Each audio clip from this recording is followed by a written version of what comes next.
I am Sophia, 23, the only daughter of overbearing parents. That night, when my teeth cracked under my father's punch for defending myself, my mother just smiled faintly and said, "That's what you get for being useless." My father stood over me, baring his teeth and muttering, "Maybe now you'll learn to keep quiet and not cause trouble." Despite the pain, I smiled. They had no idea what was coming. If you're watching, let me know where you're from in the comments. Like and subscribe. My story might save someone's life. From the outside, we were an ideal family living in a nice neighborhood near Boston. Our two-story colonial house with a manicured lawn and a white picket fence could have appeared on a postcard. My father, Frank Thompson, was a successful lawyer at a prestigious law firm in the city. Everyone respected him.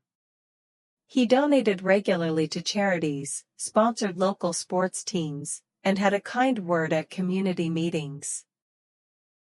My mother, Eleanor Thompson, was an event planner who organized fundraisers and parties for the upper class. She was always immaculately groomed, with perfectly styled blonde hair, designer clothes, and flawless makeup. They projected an image of success and happiness that everyone wanted.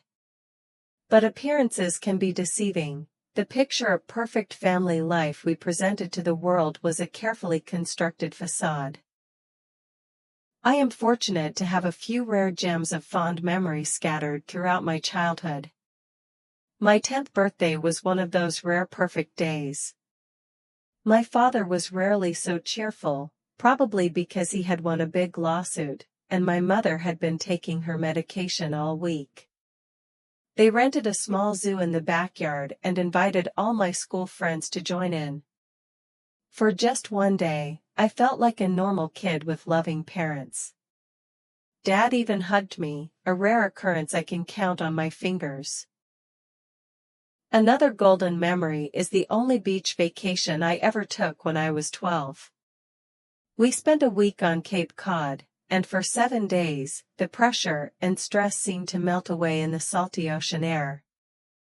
Dad left his work phone in the hotel room. Mom smiled genuinely instead of the usual fake social smiles. Every morning I collected seashells, and Dad and I built an elaborate sandcastle that withstood the waves for 2 days. I kept a golden scallop shell in my desk drawer to remind myself that life could be different. In school, I kept straight A's. I had to. Anything less would have led to dire consequences that I tried to avoid at all costs. But my passion was writing.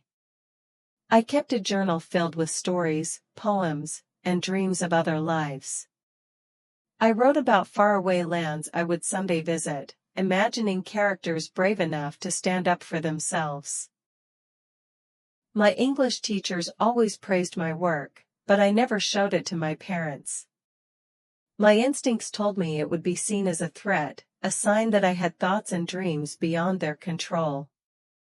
I dreamed of going to college far from home. New York University was my top choice because of its prestigious journalism program and its location hundreds of miles from Boston. I envisioned myself walking around Greenwich Village, blending in with the crowd, becoming anonymous, finally free to be who I wanted to be.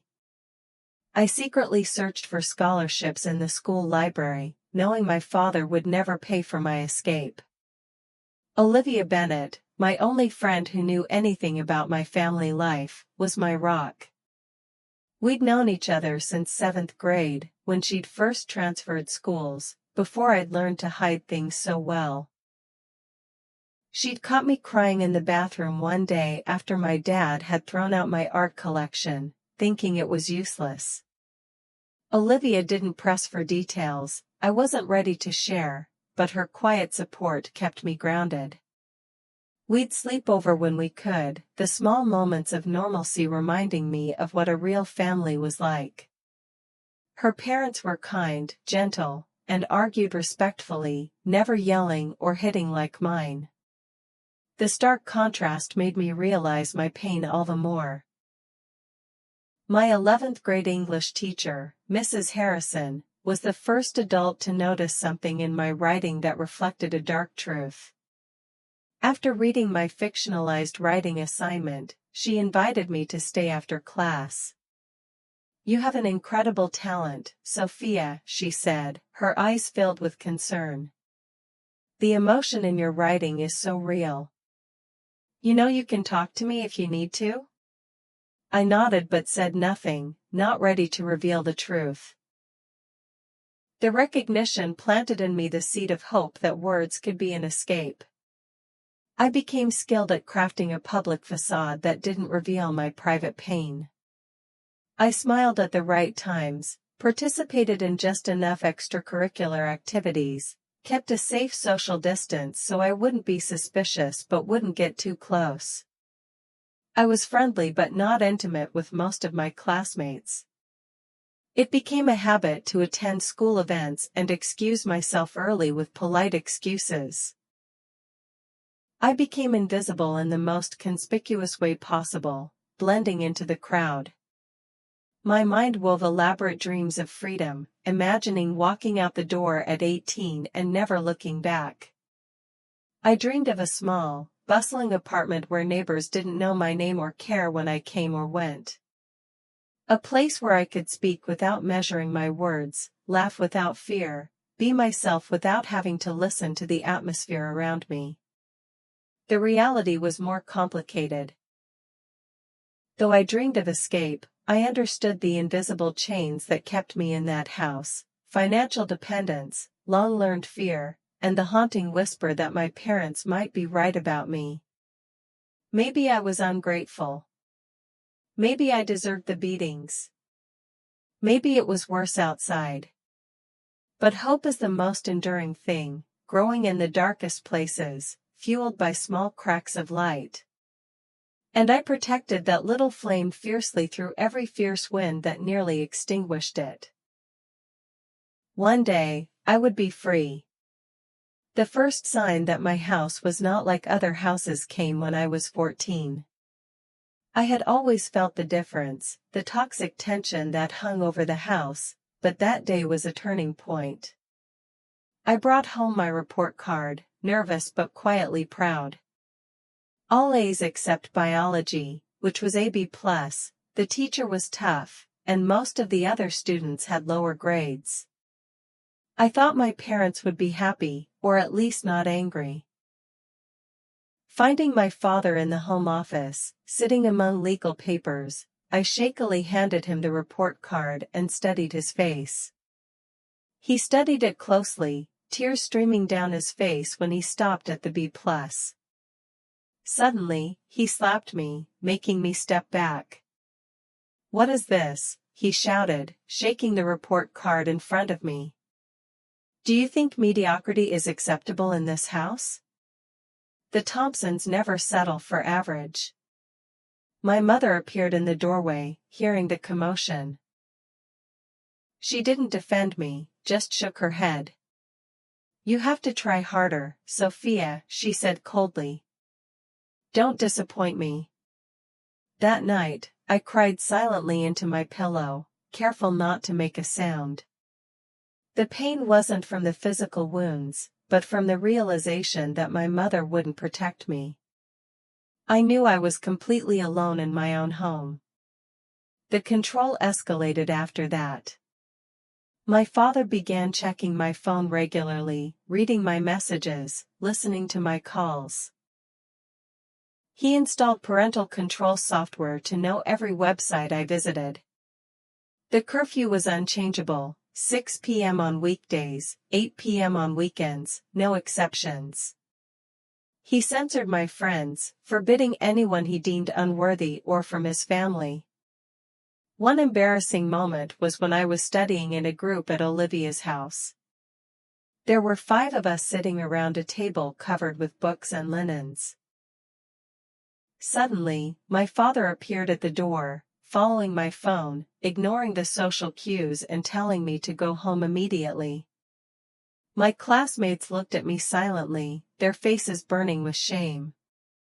I told you to ask permission before doing anything, he said in the car. Study groups are just for gossip and time wasters. Dad, I'm trying to study. Miss Peterson assigned a group project, I explained. Don't argue, he snapped. Your grades are your responsibility. Don't mention groups or classmates. You'll study at home, where I can check. That night, I started a secret diary. I took my notebooks from school and took down the floor plan from my bedroom to hide them. The page was the only friend I could be completely honest with. I wrote down everything I couldn't say, my pain, my fears, the injustices big and small. The diary became a mental anchor known only to me. I told stories of unfair rules, dreams of escape, and every detail of the increasingly violent beatings. I became good at lying, making up stories to explain bruises and frequent absences. I learned to fake a smile when I refused to attend birthday parties citing family reasons when I was really just following my father's orders to stay home. I knew how to cover my long sleeves in the summer and put on makeup to hide the occasional appearance. I played the role of a normal girl so well that I sometimes thought I was real. One night, I woke up to the sound of an argument from my parents' room and heard my mother sobbing, my father said in a low, threatening voice. Confirming the slap, my mother's tears became even more muffled. At that moment, I knew my mother was not only helpless but also a victim.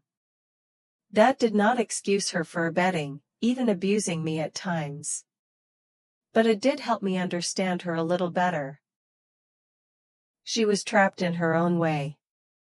This fact increased my fear. If my mother, an adult with more options than me, could not escape, what hope did I have? For the first time, I thought about running away. I searched for homeless shelters online on the school computer, just in case I was discovered. But the reality was too terrible. I had no money, no place to go, and my father, with his legal connections, could find me, take me back, and make things worse. So I chose to continue adapting to survive as a creature that thrives in a hostile environment. I developed an extremely sensitive sense of my father's mood through the smallest signs, the way he placed the keys, the rhythm of his footsteps on the stairs. I knew when to avoid him, when to clean the house thoroughly, and when the rare safe window was open. The constant vigilance was tiring but necessary to save my life. My mother became increasingly erratic.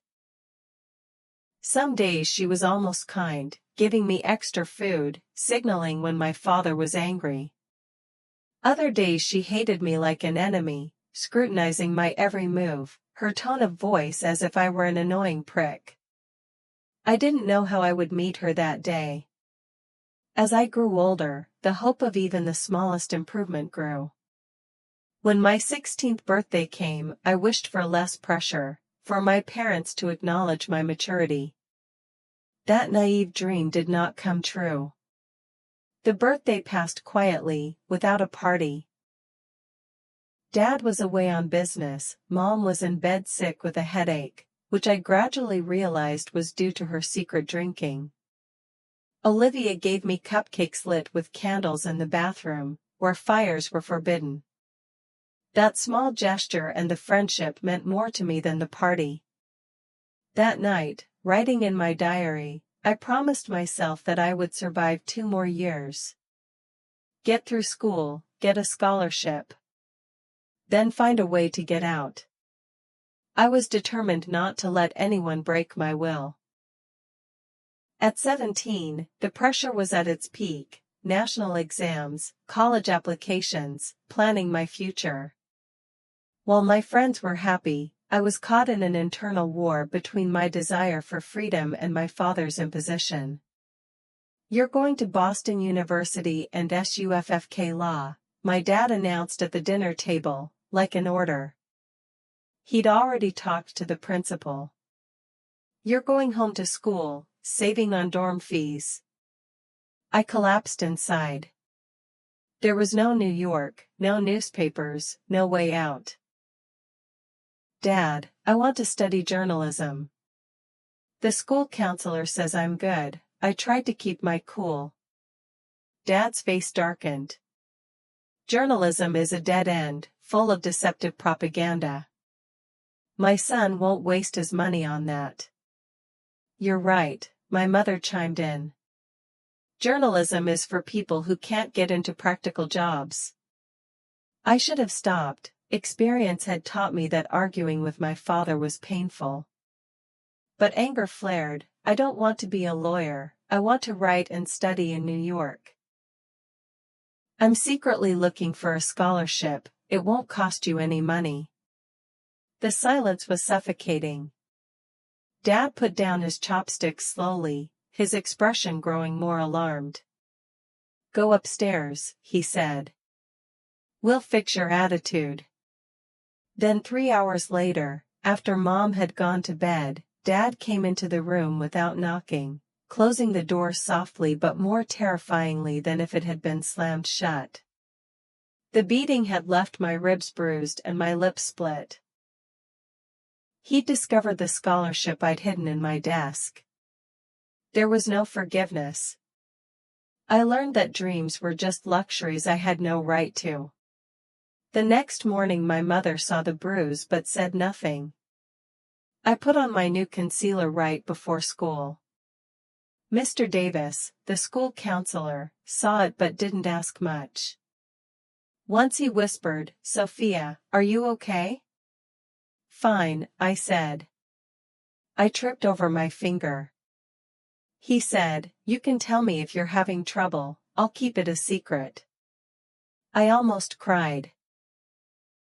I wanted to tell him, but I was afraid. My father was a powerful lawyer. Who would believe me more than he would? And if he did, then what? Raising me in this house for years or putting me in foster care for a few months, then back with my more evil parents. Mr. Davis, it's all college stress, I said. He nodded. My door is always open. Have you thought about Northwestern? The journalism program is great, I think you're good for a scholarship. I knew I wouldn't be allowed to apply. Finding a part-time job was a small hope. I saved money and hid it. I was going to apply for a job at a nearby bookstore. My father strongly discouraged me, just focus on your studies. Low-paying jobs will make you lose your will. My mother's drinking became increasingly heavy, and I searched for empty bottles in the trash, the yard, and the storage room. She was indifferent, sometimes friendly, sometimes cruel, like my rival. Once, my gym teacher, Mrs. Ramirez, saw a bruise when I was changing clothes. I lied about falling while climbing. She was suspicious but stopped pressuring me, just watched me more closely. My friendship with Olivia became strained. My father suspected that she knew too much and forbade me from coming to their study group. That girl is a bad influence, he said. Her parents are divorced, and the family is in turmoil. The tragic irony was that my family was the real broken family. And then, I discovered a secret that changed my fate. I looked for a stapler in my father's room, where I was rarely allowed to go. There was a hotel bill in the drawer. Dad said he was going to Chicago, but the bill was in Boston, less than 20 minutes away. The bill was for 2 people, with room service and champagne. My dad was having an affair. The news hit me like a punch in the gut. It wasn't because I was emotionally invested in that marriage that I feared my family would be in trouble. It was because I held a dangerous secret in my hands. I carefully returned the bill to its proper place, my heart pounding. It was a time bomb. If Dad found out, I would be in unimaginable trouble. I wrote it all down in my diary, hid it in a book with no gaps in the bookcase, and closed it tightly. It wasn't a weapon, it was insurance in a world where I had no power at all. I didn't know when I would need it, but at least I felt like I had some power in my hands. As senior year approached, the wall of pressure became heavier. Dad gradually destroyed my escape plan. But the diary still grew thicker every day, recording the wounds and painful words. Deep down, I felt something else, not fear, sadness, or resignation, but a fierce anger that shook me out of despair. Graduation day was supposed to be a triumph. I kept my 4.0 GPA, was accepted into the Honor Society, and was recognized for my writing. The ceremony passed in a blur under my polyester gown and a speech about a bright future. I received my diploma, with my friends' parents waving in the audience, while my parents sat calmly in the front row, my father constantly looking at my mother's watch, despite his camera skills, still managing to fake a smile. That evening, my father threw a graduation party at home, not for me but to show off. Relatives, law partners, and neighbors were invited to praise their daughter. My father's sister, Aunt Judith, hugged me. "I'm so proud of you, you're at the top of your class like Dad." My mother's younger brother, Uncle Robert, handed me a small envelope for my college fund, winking mischievously that my father had already arranged everything. The table was neatly set with china and crystal glasses sparkling under the lights. Mom hired a catering service to avoid losing her reputation. I played the role of the obedient, studious daughter, the child that other families wanted. Dad announced his congratulations to his daughter for getting into Boston University to study law, inheriting the family tradition. Guests complimented me, but no one noticed my hands shaking as I raised my glass to receive the toast. The neighbor Mrs. Harrington complimented, "How obedient you are, not dropping out of school like kids nowadays." My mom added, "Sophia has always been obedient, never causing trouble." The party lasted, we kept our roles, and the act ended at the end of the day. I cleaned up the cake. Mom went upstairs to her bedroom drunk. Dad took off his tie, poured some wine, and stood watching me work. "Leave them alone," he said, "the cleaning service will be here soon." I mustered up the courage to talk about college. "Dad, I didn't get into Boston University. I got into New York University with a partial scholarship. I want to study journalism." Silence. Father put down his glass of wine slowly. "You did that? You're 18 and want to choose your future?" I replied, "Yes, you have the right to decide your future." Father laughed bitterly without any joy. "What right?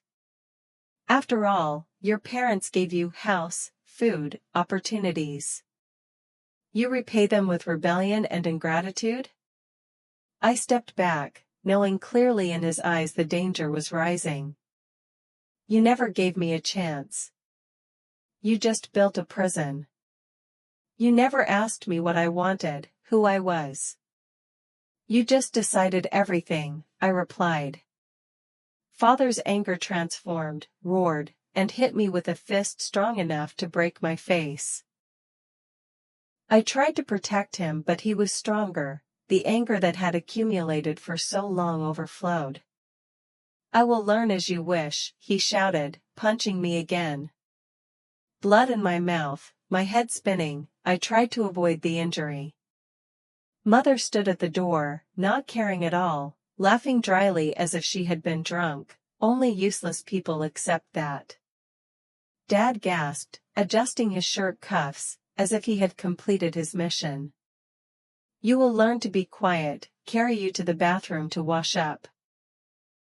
Tomorrow morning, we will carry out the plan to study at Boston University. All rebellion will end. They left me lying on the kitchen floor, purple with pain. I lay still for an hour, feeling the cold tiles on my face soothe the pain that lingered everywhere. Finally, I crept to the bathroom. In the mirror, my face was unrecognizable. My left eye was swollen, my lip was torn, my jaw was severely misaligned. My mouth was painfully open. I knew for sure my jaw was broken. My parents did not take me to the hospital. They thought I would keep quiet. Who would believe that the beautiful young lady Frank Thompson was an abuser? Who would dare to intervene? I crawled back to my room, the pain piercing my nerves. I did not cry from the pain, the tears could not flow. I lay there, the night gradually passed, in the delirium of my initial collapsing. I realized I had nothing left to lose. The excruciating pain along with the broken jaw brought clarity. I was beaten but not broken. I smiled despite the pain. They thought they had won, but they were wrong. The cruel end began here. I had to survive the night. 2 weeks later, I was in a daze of pain. My jaw was not yet healed, and my father still said I had fallen down the stairs. My mother gave me over-the-counter painkillers that didn't work. I lived through the day on liquids through a straw, unable to chew or speak loudly. The pain penetrated deep, clearing my mind. During that time, I planned meticulously. I reconnected with Olivia despite my phone being confiscated, and convinced my mother to take me to the library. There, I created a new email, asking Olivia to help without revealing details. She responded immediately, without doubt, with unconditional love. I took notes every day on an old camera, recording the healing wounds. I wrote a new, more detailed diary, hidden in a blank book. I bought a tape recorder, recording my father's threats and my mother's supportive comments. Hearing my father threaten, "I'll break more than your jaw," I froze, realizing the monster I'd been living with all my life. 3 weeks after graduation, I went to see Ms. Harrison, my summer English teacher at the community center. When she saw me, she was shocked to see my face was still swollen. I told her the whole truth. She held my hand, said she recognized something in my writing but didn't expect it to be this serious. "Why didn't you tell me sooner?" she asked. I was scared, I confessed. Afraid of being abandoned, afraid that my little fairy father would make things worse. Ms. Harrison helped me meet with a lawyer who specializes in helping victims of domestic violence, Ms. Sarah Jenkins, who had escaped an abusive marriage. She set me up with a secret meeting, reviewed the evidence, and told me about my options since I was 18. She helped me file an emergency restraining order against my father as soon as I was safely out.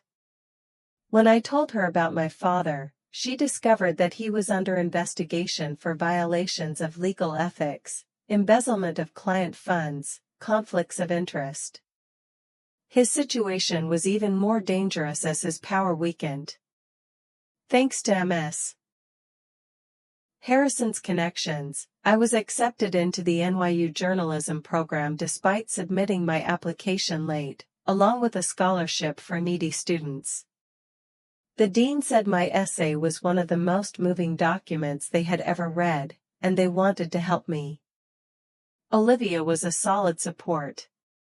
Through the library, we communicated to plan our escape. She sent me my things and kept the plan top secret at home so I could prepare. I took things out bit by bit each time I went to the library, leaving them in an empty bookshelf in a corner where there were no cameras. As the time to leave drew near, I heard my parents were planning a birthday party for him on July 15th, inviting many guests. This convention was the perfect place to strike, but my father didn't dare attack because there were so many witnesses. I prepared everything, Mrs. Sarah completed the legal papers and waited to submit them. The bag of goods was hidden in Olivia's house. Miss Harrison asked a friend to take me to New York later. The night before, I couldn't sleep because of various nervousness. I stood by the window watching the streets wake up early. Outside, everything was the same. But inside the house, an earthquake was about to happen. Dad's birthday came, the weather was as beautiful as planned. Mom directed the staff, arranged flowers, cleaned the silver to shine. Dad was busy working, accepting all the criticisms of the details, then closed the door. Guests gradually arrived. Office partners, beautiful wives in expensive dresses, neighbors holding expensive wines. They watched me grow up without seeing any bruises on my face. I wore the light blue dress my mother had chosen, my hair covered the traces of injury. I smiled, greeted at the right time, playing the role of a good daughter. The dinner lasted many courses. My dad spoke skillfully for the benefit of the customer. My mom was more sober than usual, laughing at the jokes of the guests. When the senior partner Howard Fitzgerald raised his glass to toast my dad, I raised my glass of water to welcome the toast. What if they know from the inside out? My dad opened his gift, not expecting me to have a gift too. I stepped forward slowly. Dad, I have a gift for you. My voice was steady. Dad smiled awkwardly, looking at the gift I gave him. I said, "Do you want to see it?" Before rejecting, I plugged the USB into the TV. The screen showed me with a bruised face after the night of my father. Everyone was stunned. Father rushed to the screen but failed when I turned on the injury images days. He shouted loudly, "What is this meaning?" But then the scared voice escalated. I said, "I believe I imagined after beating me because I hoped to choose a journalist."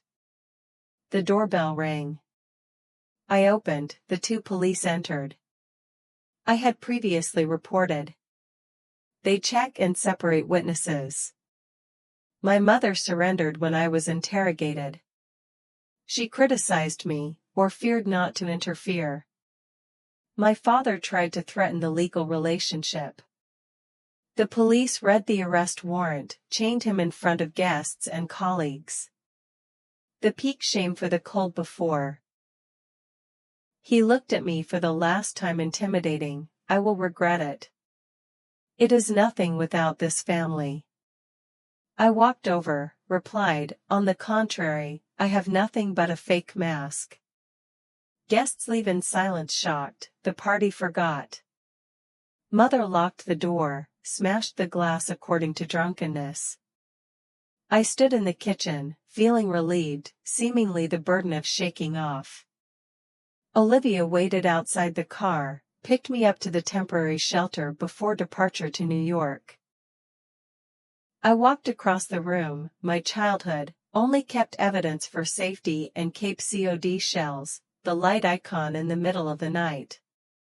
Before going to the door, I looked back, whispering, "Goodbye the old girl, the new person will lead the power never to give in." I closed the door, walked to the Olivia car without turning back. A year later, I sat in a small table at Brooklyn apartment. The light rain fell outside the window when I finished the article published in the school. The narrow room is different from the airy bedroom in Boston, but it is my own, containing decisions and people of me. The recovery journey is not simple and straight. I woke up in the night, remembering the feeling of strangling. I had to turn on the light. Difficulties rushed when the sounds and unexpected movements in the street made me panic. Psychological therapy helps me understand that recovery does not have to forget or forgive but reclaim life. Violence changes the brain but heals, also restructuring the brain. Every time I decide for myself, every time I love me, I resume the nerves. The club supports survivors from domestic violence to help me stabilize. 2 times a month I sit in a circle with people with similar stories, sharing and cheering each other. The coordinator often reminds, we are not alone, and not only wounds but strength. News of my father came to Sarah, lawyer and advisor, guided me. After breaking the mask, every scandal of revealed quickly. Customers denounced the beach of money, the old secretary told harassing the workplace. Medical records proving violence. My father was sentenced to 8 years in prison for beating, cheating and threatening witnesses, permanent deprivation by law. My mother followed the other way.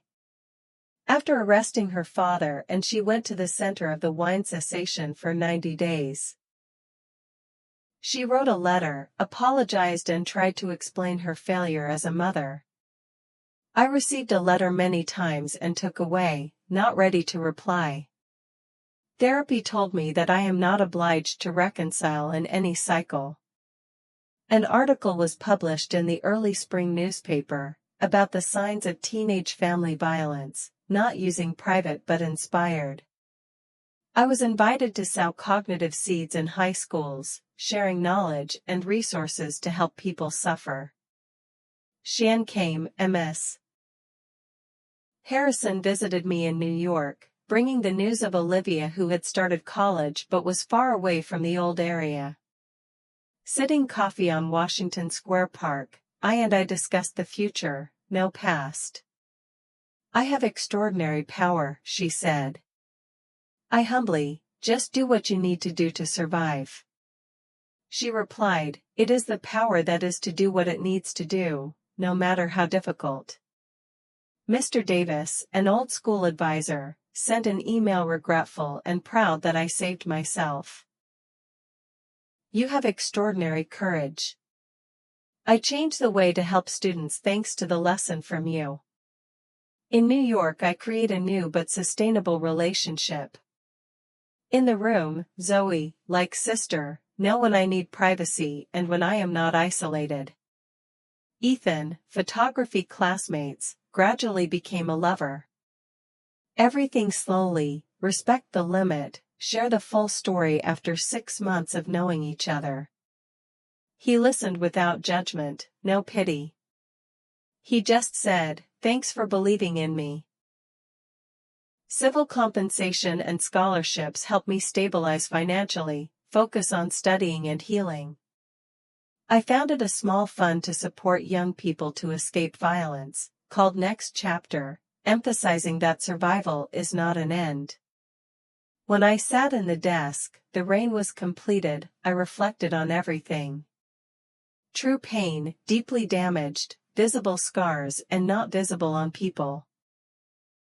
But I also bring in my strength and intelligence from the bitter experiences, deep understanding of human cruelty and resilience. The true power does not have to control others like my father, but to regain life. Not to extinguish your voice but to find and use your voice. Not to create fear but to overcome it. My jaws are healed, slightly deviated to the last violence, but now I use it to tell meaningful stories, fighting for those who are still living in the situation I have experienced. I posted the article, opened the window to welcome the smell of the city. Tomorrow may be more difficult, may be new, may be the next long step of healing. But for the first time in my life, I was not afraid of the future. I know I'm enough to cope. Have you ever rebuilt your life or discover yourself in miserable moments? I want to hear your story. If this story touches your heart, please support, share to help others know they are not alone. Thank you for listening and remembering, the past does not define your future.